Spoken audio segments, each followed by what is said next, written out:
Bienvenidos a los debates de Europea Televisión en esta temporada que estrenamos este miércoles, este 24 de octubre. Fascismos, populismos y crisis de la democracia es el tema a debatir y para ello cuento con el periodista Javier Fernández Arriba y con el catedrático de Comunicación y Política Internacional José María Peredo. Pero antes de entrar en materia, muy buenos días, bienvenidos. ¿Qué tal? Antes de entrar en materia, vamos a ver si os parece un reportaje que han realizado los estudiantes de reportajes en televisión, Mateo Alevi, Julia Frigo y Dominique Tarazona. Ellos nos van a hacer un resumen de cuál es la situación en Europa, en concreto la situación italiana. Dentro vídeo.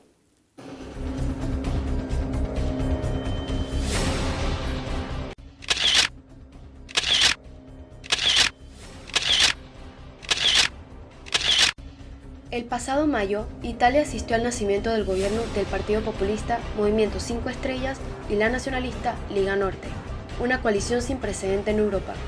El presidente de la República, Sergio Mattarella, dio el visto bueno para que Giuseppe Conte encabezara un ejecutivo de partidos extremistas y opuestos, que sin embargo comparten el euroescepticismo, el rechazo a la inmigración y la retórica populista. El actual ejecutivo italiano está compuesto por 18 ministerios y el primer ministro está flanqueado por los líderes de dichos partidos, Luigi Di Maio y Matteo Salvini, que además de ejercer como vicepresidente se han reservado las carteras de desarrollo económico, el primero, del interior, el segundo. El compromiso de ambos ha puesto fin a 89 días de crisis tras las elecciones de marzo.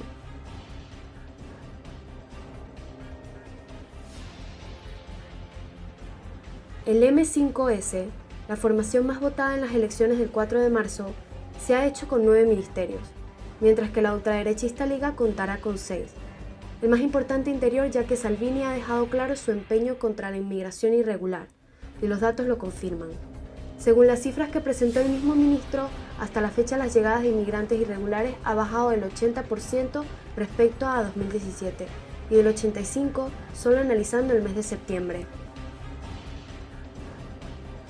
Lo que muchos se preguntan es si Italia está encaminada hacia el retroceso en materia de derechos sociales.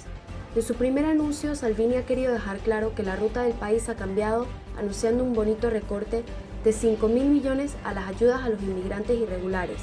Por su parte, el ministro de Familia, Lorenzo Fontana, es conocido por sostener que el movimiento gay y la inmigración son el verdadero mal de Italia.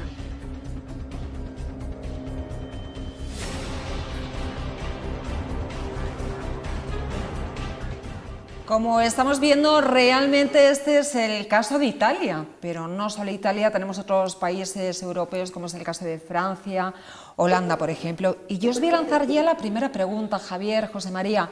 ¿Está en crisis la democracia, Javier? Sí, está en crisis, puesto que hay valores, principios que están siendo cuestionados o están dándolos la vuelta a aquellos que utilizan el populismo dentro de lo que son postulados muy cercanos al fascismo. Me da igual si es fascismo de extrema derecha o fascismo de extrema izquierda, para alcanzar el poder y sobre todo cambiar una serie de status quo que nos ha dado paz y prosperidad durante muchísimos años, y yo creo que debemos alimentar que la democracia recupere fuerzas, credibilidad.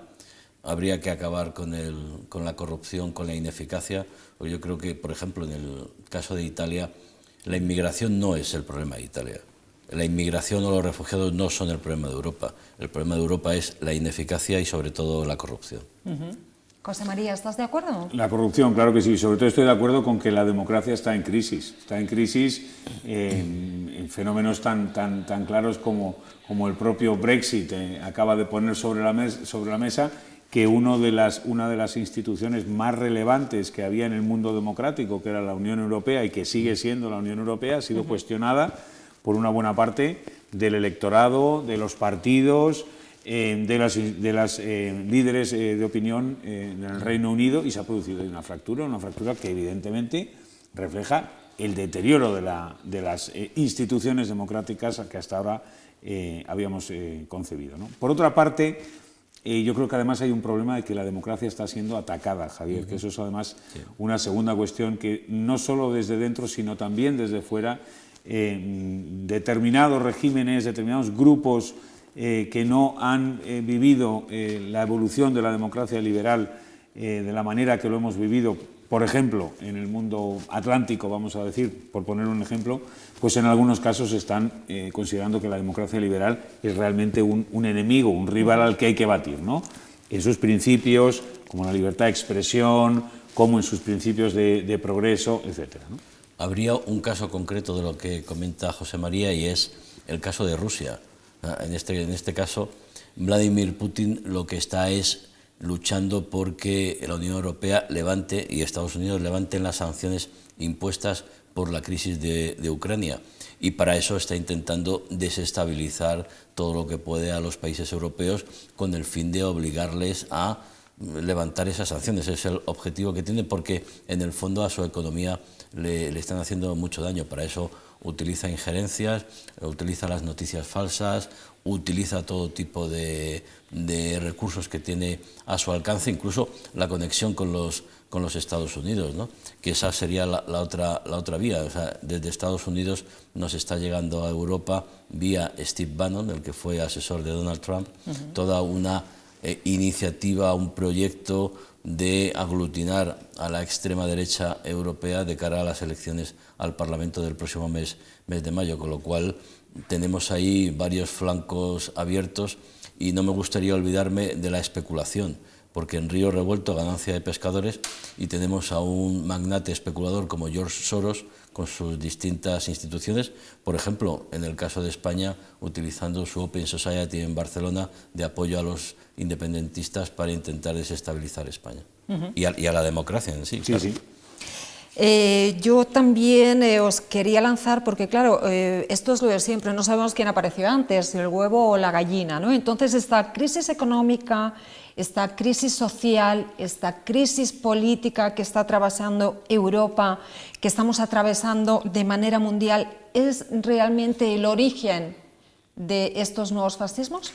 Bueno, yo diría que en parte, el fenómeno efectivamente está conectado, ¿no? Es decir, haya habido un fenómeno de crisis, yo ahí coincido mucho con Javier Fernández Arribas, de crisis económica, pero de corrupción. A ver, lo que ha movido verdaderamente a la sociedad y la ha desestructurado y la ha transformado en una sociedad crítica es, por supuesto, la debilidad económica, las situaciones ahí que ha pasado sociales muy en fin, de carestía, pero ha sido ver que los partidos tradicionales, que los líderes tradicionales y demás han sido los responsables, los causantes de un fenómeno sistémico de corrupción. Eso yo creo que conviene no dejarlo nunca aparte. La reacción que se ha producido, ¿no? Frente a ese fenómeno, frente al fenómeno de la inmigración, frente al fenómeno del debilitamiento de las instituciones, etcétera, hombre, evidentemente ha alimentado posiciones y partidos y grupos que ante la debilidad de la sociedad, vamos a decir, articulada de manera tradicional y con unas bases, ha visto el momento para, ahí es donde voy a entrar ahora, ¿no? A recoger el descontento, ¿no? Sí. Yo creo que sí hay un fenómeno de conexión. Sí. Sí, sobre todo porque quizás vivimos en una sociedad donde se han banalizado demasiadas cosas, donde estamos acostumbrados al clic en el ordenador y tener instantáneamente lo que queremos, a vender más la imagen, lo exterior que no lo interior. Nos despistamos mucho con la espuma y no probamos la cerveza, y es porque vivimos en una sociedad de redes sociales o de cambio tecnológico, que no debe ser malo, al revés. Yo creo que eso supone un avance espectacular, una nueva revolución como se vivió en el mundo, las revoluciones industriales, pero si solo utilizamos ese tipo de herramientas para beneficiar lo superficial, la falta de esfuerzo, un estímulo por aparentar, pero no por saber o por conocer. Ahora que estamos en la universidad, el saber para qué estás estudiando, para aprender, no solo para aprobar.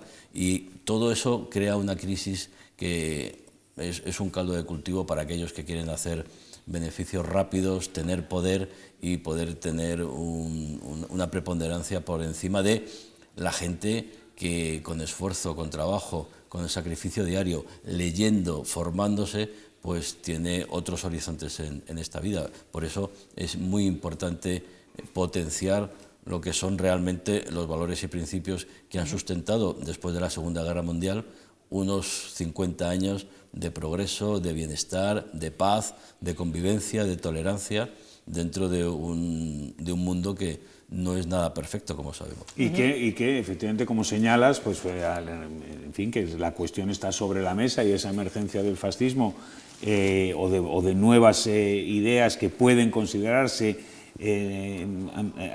una actualización, ¿no?, del fascismo en nuestros días, está ahí, esa temática. Es decir, Madeleine Albright, la secretaria de Estado de Bill Clinton, y una de las principales referencias, yo diría, una importantísima referencia en defensa de los valores democráticos y el orden liberal, etcétera, acaba de publicar un libro conocido, que se titula Fascismo, abiertamente, ¿no?, en el cual habla de muchos de estos fenómenos que ha señalado, pues, en el este de Europa, en Francia, Italia, etcétera, no exactamente, no equiparables, no identificables plenamente con la emergencia del partido nazi o del nazismo y de los fascismos de los años 30, por supuesto, pero con tics autoritarios, con ideas antidemocráticas, etcétera, ¿no? Es que entonces había desigualdad, había crisis económica. Lo hemos analizado alguna vez. ¿Por qué Trump gana las elecciones en Estados Unidos? Porque hay un descontento, porque hay un miedo a perder el trabajo, porque hay una serie de estados en el norte, los estados industriales habitualmente demócratas, que Trump les promete un buen salario, que no se va a deslocalizar las empresas, el America First, un nacionalismo y un proteccionismo que a medio o largo plazo va a ser, desde mi punto de vista, muy negativo para ellos, pero que prende. En Europa pasa algo parecido, aunque en cada país es por un asunto diferente. Refugiados e inmigración en países como Alemania o Francia, incluso en Italia, quizá no. En España el aumento de los populismos y pues, tiene otras características más políticas, más relacionado con Cataluña, precisamente, ¿no?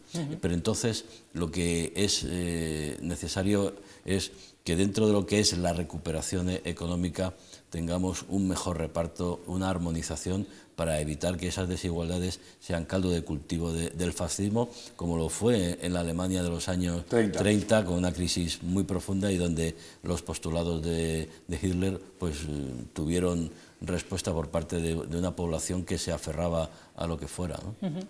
Pues ya que tenemos esta opinión de nuestros analistas de la mesa, vamos a conocer también otra visión. Vamos a conocer la visión, vamos a conocer pues lo que piensan nuestros estudiantes. Antes decía Javier que era importantísimo la formación, y así es como nuestros alumnos también queremos que nos cuenten cómo ven esta visión y esta situación. Me voy a sentar con Ruth Galán y con Carlos Salgado. Muy buenos días. Buenos días. Pues quiero lanzaros la misma pregunta. Ellos son, en el caso de ella, alumna de Derecho y Relaciones Internacionales. En el caso de Carlos, estudiante de Relaciones Internacionales. Y quiero lanzaros la misma pregunta que hice en la mesa de los analistas anteriores. ¿Estamos o está la democracia en riesgo? ¿Está en crisis, Carlos? Bueno, pues yo en gran medida estaría en desacuerdo, ya que, como podemos ver en el pasado, una crisis de la democracia se ve cuando existe un poder militar o un poder extrapolítico que se empeña a apoderarse en nuestros parlamentos o en nuestras leyes. Pero en este momento lo que yo veo es una crisis económica y una crisis social. En cuanto a la crisis económica, podemos ver que la migración, la falta de trabajo y pues el paro juvenil ha generado una gran inestabilidad pues económica, y digamos que estos votantes se quieran más una estabilidad en su trabajo. Y mientras que en la crisis social podemos ver que los partidos tradicionales ya no cuentan con esa fidelidad y esa confianza de los votantes. Por lo tanto, hay un quiebre total. Bueno, yo, a diferencia de mi compañero Carlos, estoy más de desacuerdo con lo que habéis comentado antes. Para mí sí que existe una crisis de la democracia, porque creo que el panorama político en el que estamos actualmente nos plantea muchos retos a la democracia. Uno de ellos para mí es la globalización o la migración, como ha comentado mi compañero, o el desplazamiento de poder geopolítico, cosas así que todavía no sabemos cómo enfrentarlas y que son cosas que para mí ha aprovechado el populismo. Partidos populistas que ahora están destacando y que están haciendo mucho daño a la democracia. Además, yo creo que el populismo tiene más auge ahora mismo porque existe un gran descontento y una desconfianza de los partidos que siempre han sido los tradicionales. Entonces, los ciudadanos están buscando nuevas formas de ver la situación y creo que pues, casos como, por ejemplo, el de Hungría, que bajo mi punto de vista es un partido populista, que lo que ha hecho, en lugar de ensalzar la democracia, es conseguir un retroceso de la sociedad civil y de libertades como la libertad de prensa o de oposición. Entonces, yo creo que sí que hay una crisis de la democracia actualmente. Estamos hablando de Europa, pero yo creo que también es importante señalar a un personaje, señalar a Trump en este momento y hablar también de los Estados Unidos. ¿Qué papel ha jugado pues en estos nuevos movimientos, en esta crisis? Bueno, es claro que Estados Unidos puede ser el epicentro y el origen de ese proteccionismo, de la guerra comercial que todos los países, digamos, están teniendo. Y pues claramente, como lo habían referido antes, Steve Bannon es un líder que digamos, muestra todas esas actitudes de proteccionista, nacionalismo, de primero mi país y luego sí el resto. Y pues digamos, ahorita se ha unido con los líderes de extrema derecha como Le Pen o Salvini para crear un nuevo movimiento llamado The Movement para poder ganar las nuevas elecciones europeas. Y esto va a generar una crisis pues, muy referente a la Unión Europea, ya que pues, al no tener, digamos, políticas únicas de seguridad y de protección social, pues digamos que cada país está tomando una decisión propia y se está alejando, digamos, de Bruselas. Algo que ha comentado mi compañero es la relación de Estados Unidos, por ejemplo, con Arabia Saudí. Ahora mismo tenemos un caso muy concreto, que es el del periodista que asesinaron la semana pasada. Entonces, lo que yo me planteo es decir, Arabia Saudí, que está tomando medidas tan antidemocráticas, ¿qué significa, por ejemplo, para Estados Unidos, que tiene que ser uno de los referentes de la democracia, qué significa de verdad para ese país la democracia? Es decir, ¿qué importa más? ¿Una buena democracia o seguir con contratos millonarios que existen entre los países y dejar a un lado lo que realmente tendríamos que intentar conseguir, creo yo? Pues si os parece bien, ya que estamos haciendo este análisis europeo, pues como siempre Estados Unidos y Trump aparece también. Antes decía Javier Fernández Arribas que pues en cada país de Europa estos populismos y estos movimientos se hacían por distintos motivos y de otra manera. Vamos a acercarnos a nuestro país, vamos a acercarnos a España y vamos a ver el vídeo que han preparado también nuestros estudiantes de reportajes de televisión, hablando precisamente de nuestro país y hablando concretamente de Vox. ¿Que os gustan las tradiciones, las fiestas populares y las procesiones de España y de su mundo rural? Retrógrados y fachas. Así, y ante casi 15.000 personas, iniciaba su discurso Santiago Abascal, el líder de Vox, en el Palacio Vista Alegre. Según algunas encuestas, el partido liderado por el vasco conseguiría un 5,1% en el sondeo de los votos, algo que preocupa y mucho en el panorama político español. Por cierto, que rechazáis la ley de memoria histórica, que ataca la libertad de expresión, la libertad de conciencia y la libertad de cátedra. Franquistas. El partido de Santiago Abascal puede ser la alternativa de extrema derecha en España, tras el surgimiento en países como Grecia, Hungría, Italia, Alemania, Holanda o Francia. Vox se postula como una alternativa a esa derecha tímida de la que acusan ser al Partido Popular. El avance de estos partidos preocupa el panorama político internacional. En Brasil, otro partido de ultraderecha está a punto de hacerse con el gobierno a manos de Bolsonaro, quien ganó la primera vuelta en su país.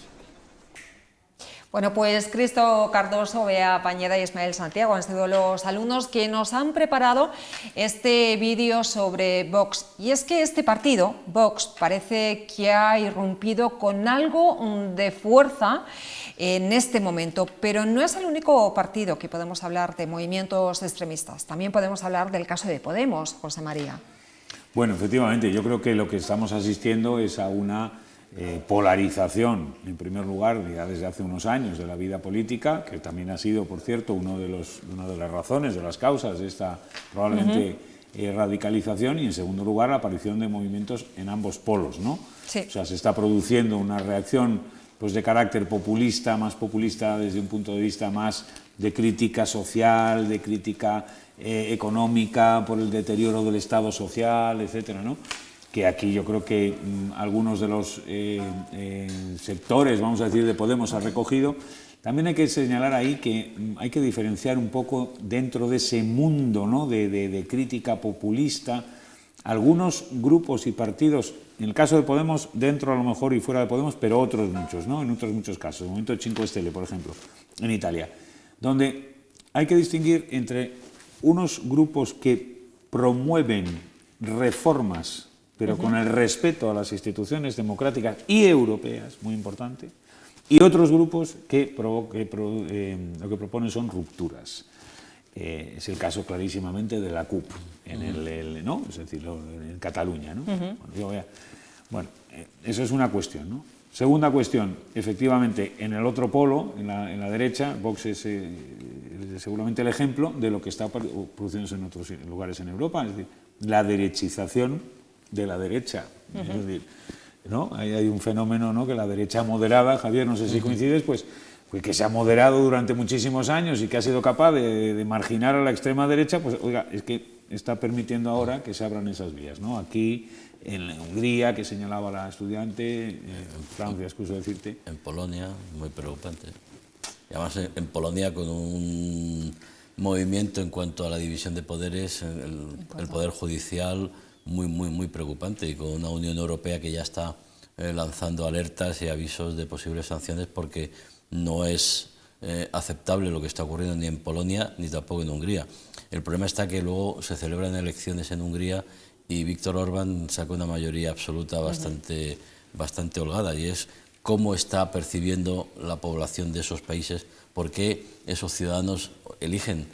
En Francia hay casi un tercio que elige en primera vuelta a la señora Le Pen, no, un tercio no, un 18%.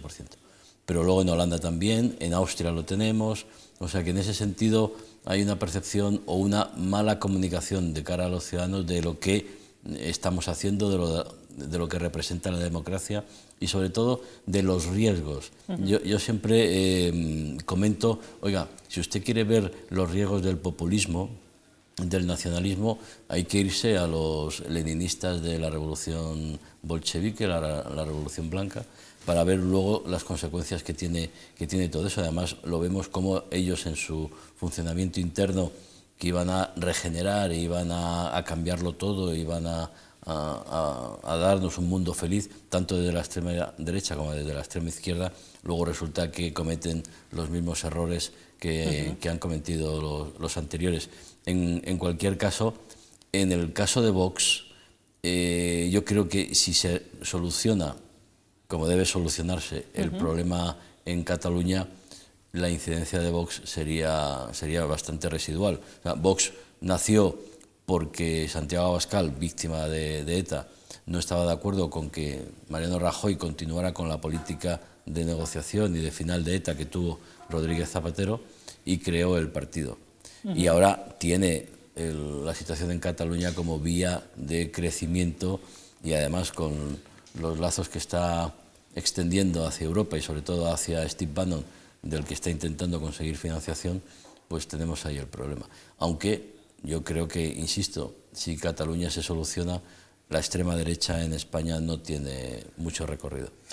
No ha tenido, desde luego, recorrido, hay que recordarlo, ¿no? Desde nada menos que Pero hay que solucionar el problema de Cataluña. Claro que sí. Y bien. Claro que sí, desde la transición. Es decir, es un fenómeno que en España directamente se ha sabido contener y se ha sabido hasta ahora evitar, ¿no? También por parte de la extrema izquierda hay que tener en cuenta que hay unos mensajes, ¿no?, que también son recurrentes y que suenan un poco a esos años 30 y a esos años también que recordábamos también la emergencia ahí del comunismo, ¿no? Esos mensajes que consideraban fascista no todo lo relacionado con los grupos fascistas, con las ideologías, líderes fascistas, no. Ahí estaba metido en ese mismo saco los liberales que eran fascistas, la banca, el capital que eran fascistas. Por eso cuando se oye también, y es importante en ese sentido que de alguna manera aprendamos o que volvamos otra vez a comprender que cuando se abusa mucho, ¿no?, del término fascista, del enfrentamiento, del frentismo, ahí hay que reconocer movimientos, obviamente, que tienen una intención, entiendo, rupturista y desestabilizadora. Pues yo creo que hasta aquí nuestro primer debate, y de la misma manera que la hemos preguntado aquí, la vamos a preguntar a todas las personas que nos estén viendo. ¿Está en crisis la democracia? Muchísimas gracias, Javier Fernández Arriba. Gracias Muchísimas a vosotros. Gracias. Yo ¿Sí? Si me permites, un Sí, final. Sí. Que cada persona que esté viendo este programa se pregunte, ¿qué puedo hacer yo por la democracia? Exactamente. Porque creo que si cada uno ponemos nuestro granito de arena, contribuiremos a mantener una democracia que mucho nos ha costado y que es el mejor sistema posible. Exactamente. Muchísimas gracias también, José María Muchas Peredo. gracias a ti. Y por supuesto, y como siempre, muchísimas gracias a nuestros estudiantes de la Facultad de Comunicación y Ciencias Sociales. Lo dicho, hasta aquí este primer debate. Nos vemos muy pronto.